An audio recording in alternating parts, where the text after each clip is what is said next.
మహోపకారివైన మా ప్రియ పరలోకపు తండ్రి, అద్భుతములు ఆశ్చర్యాలు చేసే దేవుడవని మేము ఎరుగుదుం ప్రభా. నా జీవితంలో కూడా దయచేసి కనికరాన్ని చూపెట్టండి. నా శరీరాన్ని పీడించే ప్రతి బలహీనత నుండి విడుదల దయచేయండి. నాలాగా బీపీ వ్యాధితో, షుగర్ వ్యాధితో, రకరకాలైన బలహీనతల చేత బాధపడుతున్న బిడ్డలు ఎవరైతే వాక్యం వింటూ ఉన్నారో ఆ బిడ్డలను పీడించేటటువంటి ఆ భయంకరమైన బలహీనతల నుండి దయచేసి విడుదల కలిగించుమని ప్రార్థిస్తున్నాను. మీకు అసాధ్యమైన కార్యము ఏదీ లేదు ప్రభా. మీకు సమస్తము సాధ్యమే. ఒక్క మాట మీరు సెలవిస్తే ఆ మాటతో ఎన్ని అద్భుతాలైనా జరగగలవు. తండ్రి, కనికరించండి.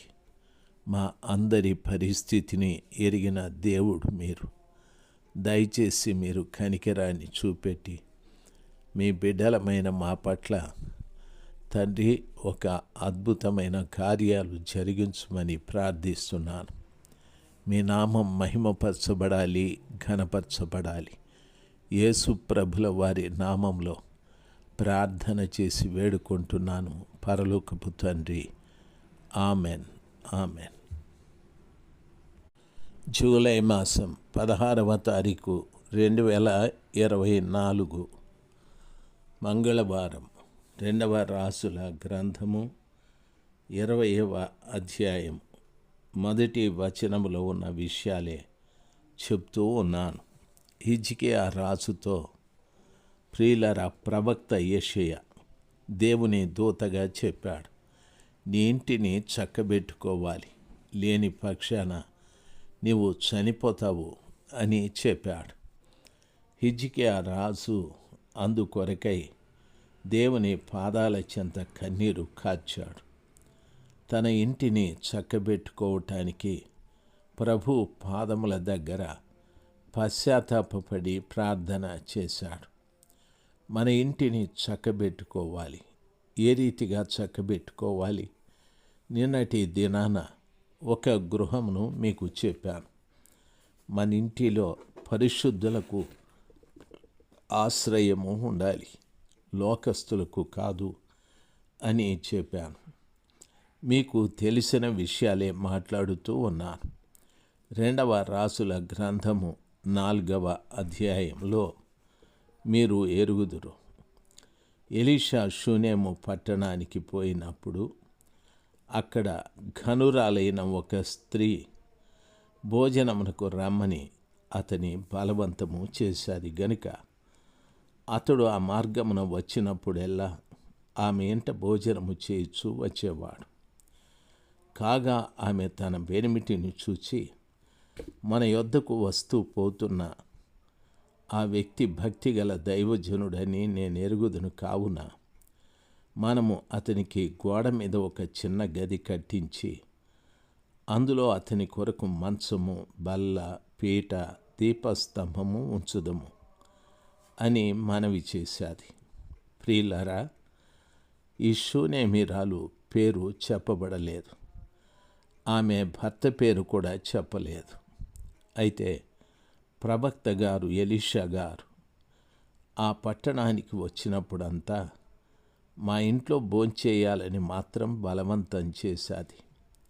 మన కుటుంబము ప్రవక్తలకు భోజనం ఇచ్చేదిగా ఉండాలి, ఆతిథ్యం ఇచ్చేదిగా ఉండాలి. మన కుటుంబము ప్రవక్తలకు ఆశ్రయం ఇచ్చేదిగా ఉండాలి.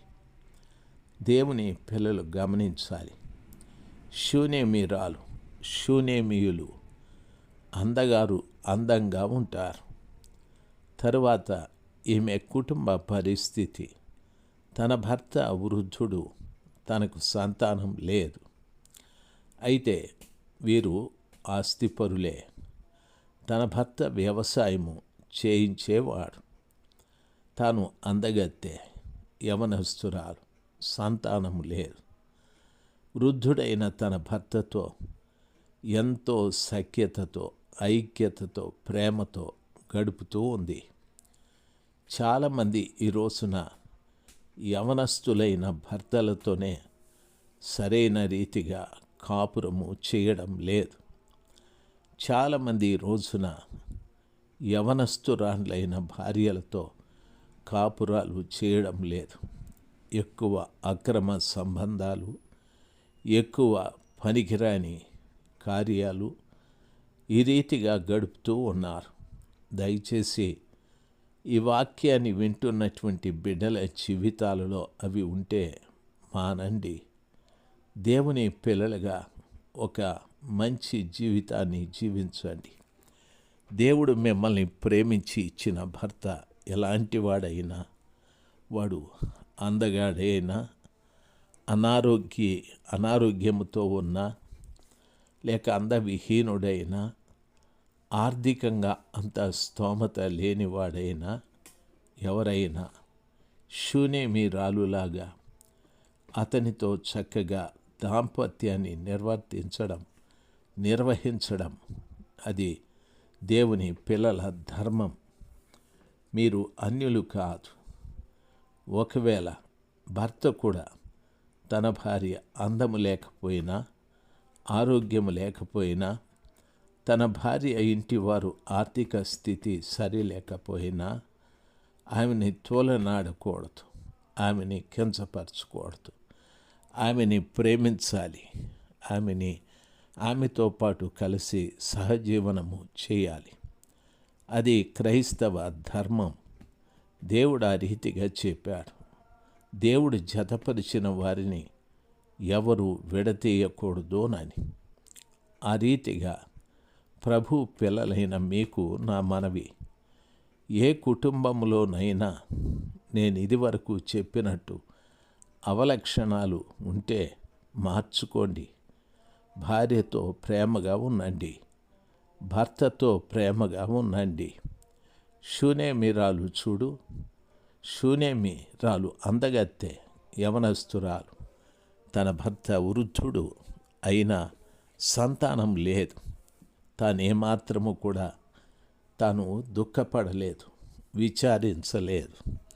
తన అందాన్ని బట్టి కానీ, లేక తన సహచారి అయినటువంటి భర్త ద్వారా సుఖపడలేదని కానీ, లేక తనకు సంతానం లేదని కానీ, ఈ రీతిగా తానేమీ ఆలోచించలేదు. అయితే ఆమె ఆలోచించింది తన కుటుంబాన్ని. ఒక ప్రవక్తకు ఆమె ఆతిథ్యమిచ్చే కుటుంబంగా మారాది. ఆ ప్రవక్త ఎలీషా ప్రవక్త, చాలా గొప్ప ప్రవక్త. ఆమె ఇంటికి బలవంతం చేశాది. అయ్యా, మీరు వచ్చినప్పుడంతా ఈ పట్టణానికి మా ఇంట మీరు భోంచేసి వెళ్ళాలి అని చెప్పాది. ఆ మార్గం గుండా ప్రవక్త గారు వెళ్ళినప్పుడంతా ఆ ఇంట భుజించేటటువంటి వారు. ఒక్కరోజున ఆ యవనస్తురాలైన ఆ స్త్రీ వృద్ధుడైన తన భర్తతో కూర్చొని మాట్లాడుతూ ఉంది. మన ఇంటికి వస్తూ పోతూ ఉన్న ఆయన భక్తిగల దైవజనుడని నేనెరుగుదును గనుక మన ఇంటి మీద అతనికి ఒక గది కట్టిస్తాము. తరువాత అందులో ఒక మంచము, బల్ల, పీట, దీపస్తంభము ఉంచుదాము. ఏమండి, ఒప్పుకుంటారా అని సవినయంగా భర్తను సంస్కారవంతంగా అడిగాది.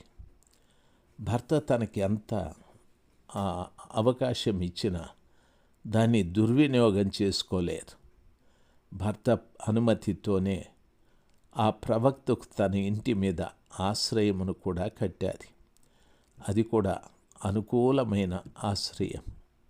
మంచము, బల్ల, పీట, దీపస్తంభము ఇవన్నీ కూడా ఆమె అందులో అమర్చాది. ఎంత గొప్ప విషయము! ప్రియులారా, నేను మాట్లాడుతున్న ఈ మాటలు వాక్యం వింటున్న బిడ్డలు మీరు గమనించాలి. మీ కుటుంబము భక్తులకు ఆశ్రయముగా ఉన్నదా? మీ కుటుంబము భక్తులకు ఆతిథ్యం ఇచ్చేదిగా ఉందా? ఎందరికో ఎన్నో బర్త్డే పార్టీలని, మ్యారేజ్ డే పార్టీలని, మెమోరియల్ మీటింగ్స్ అని ఏవేవో కార్యక్రమాలు చేసి ఎవరెవరో మీ బంధువులందరినీ, స్నేహితులందరినీ పిలిచి చాలా సంబరాలు చేసుకుంటావు. కానీ నువ్వు వెళ్ళే మందిరంలో ఒక దైవ సేవకుడు ఉన్నాడు.